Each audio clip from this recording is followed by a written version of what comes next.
Ayan, welcome to our channel. This is Kyang Kyang. This is Mamila. We are in tandem and baglagan time. Nagawa naman ang aking papa na yan. Ayan, magbe-breakfast and ay magla-lunch ang aking apo sa bed. Dito naman kami sa lunch and bed ni Kyang Kyang. Because he is not good. His feeling is not always good mood when he was put in the high chair. So we are trying here at the bed naman. Ano siya, lunch break in his bed. So this is his diba, mga friendship? Don't touch anything whatever you want. This is it, mga friendship. He's happy. He's happy, yes. This is his table. So, shit na si Kyang Kyang. Now, you're going to eat now. Sige na. Your water, look at your water, And salamat po mo sa pagkain ito. Maging malusog si Kyang Kyang sa pagkain sa pangalan po ni Jesus. Amen. You're not... Sige na. You eat now. Happy yung pagka nagbablog ng mga friendship.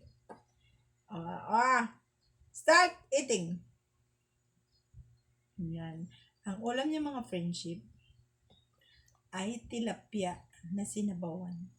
Ito pa nga mga friendship. Yung una kong prepare sa kanya, pangalawa na to mga friendship. Yung una mga friendship masarap po kasi may halong kalabasa, may halong malunggay, tapos fili na tilapia. Fresh naman to mga friendship, buhay pa lang. Yan sinabawan ko. Mga friendship, mayroon kasing customer bumili. Then I put aside, put away to Kyang Kyang. Because I think it's gonna damage it. Maybe he can touch it and it's peel out. But something's happened mga friendship na peel out pa din mga friendship. So it's gonna hurt because this one is no squash anymore. This is alone. Only the malunggay. Moringa. Now you eat na,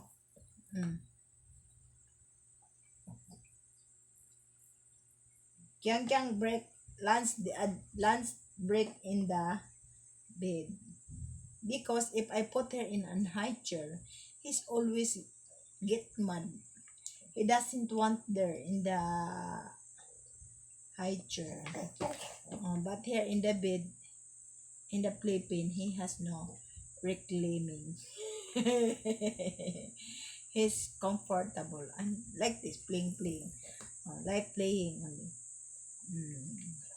He wants this more friendship. And he's happy also.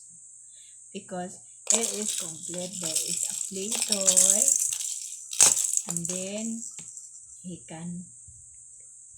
his body is movable. Unlike in the chair, he has in the like a prison. Okay. Yes, mga friendship.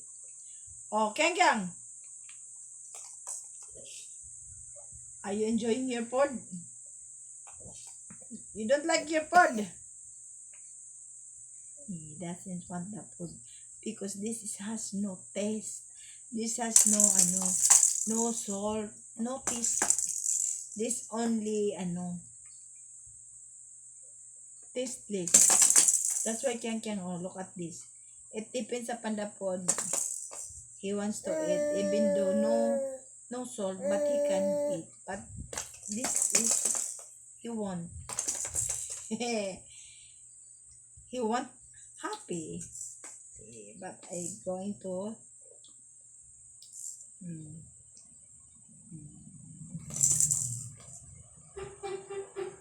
lunch time in bed.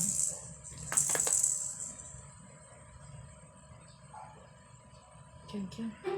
There was a car. Maybe our package coming to town.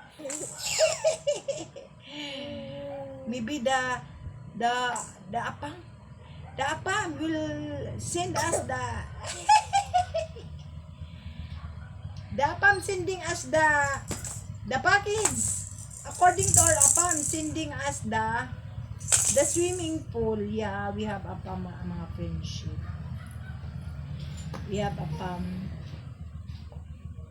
Oh. Oyo.